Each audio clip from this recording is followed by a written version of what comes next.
Name's V. Got no clue what I'm doing here.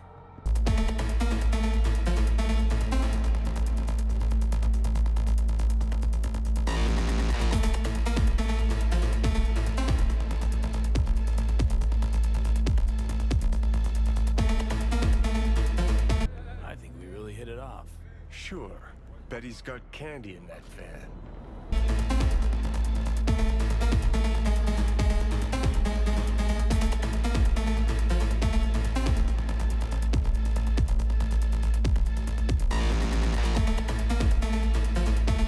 Coat looking like he's planning on flashing some kids, huh? Hey!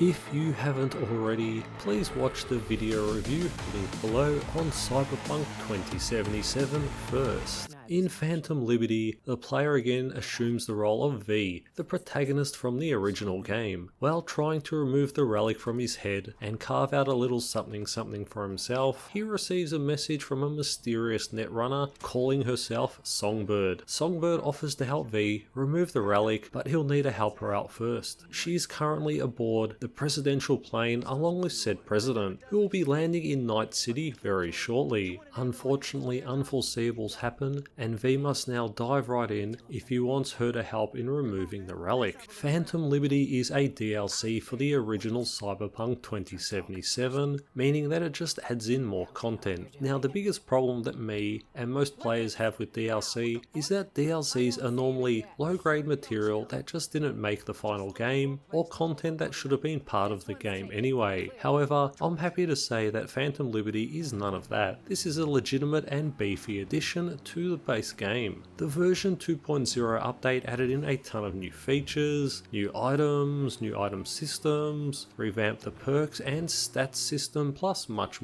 more. They even added in a porn star or two. The new version also adds in improved lighting, improved textures and general optimizations, making the game look and run at its very best. There has never been a better time to get into Cyberpunk. The game is still exactly the same as it is in the base game. If you liked Cyberpunk, you will like Phantom Liberty and vice versa. Phantom Liberty adds in new story missions, new side missions, new characters, new perks for the relic, basically more expanded gameplay. Now, no Cyberpunk video would be complete without mentioning the bugs, which there are very few. Now, I've experienced some minor graphic bugs, mostly player models or items doing extremely wacky things. There has been nothing even remotely breaking or crashing the game. It is very smooth and very stable. The few times that these minor bugs did happen, I couldn't help but chuckle, thinking classic Cyberpunk. But yes, nothing game breaking, super stable,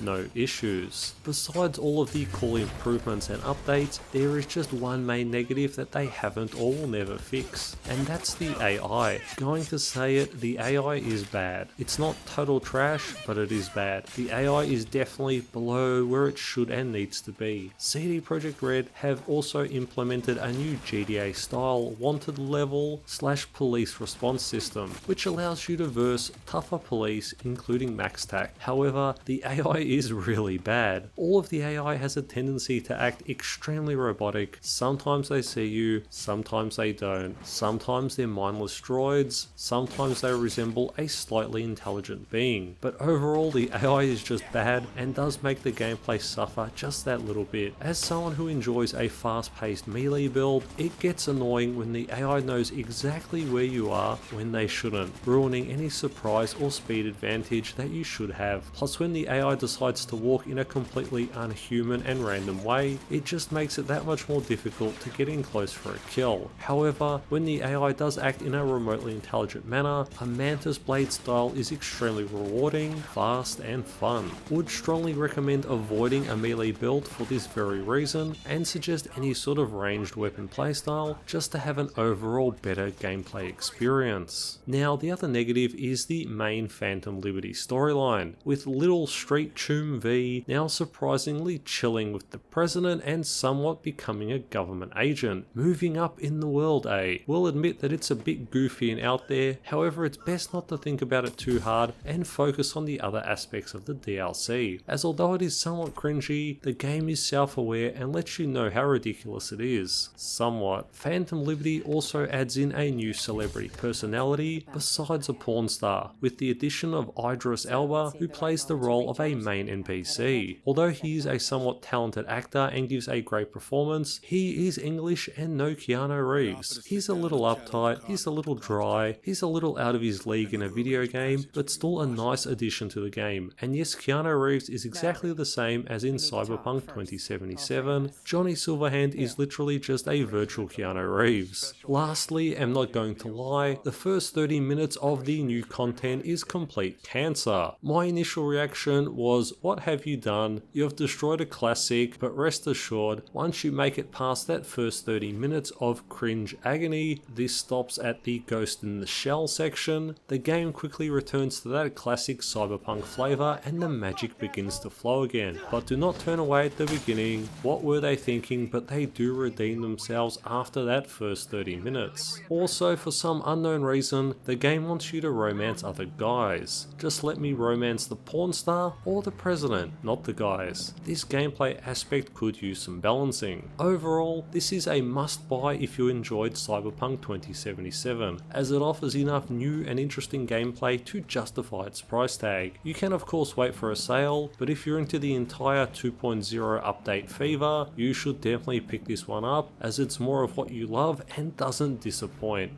And thank you for watching.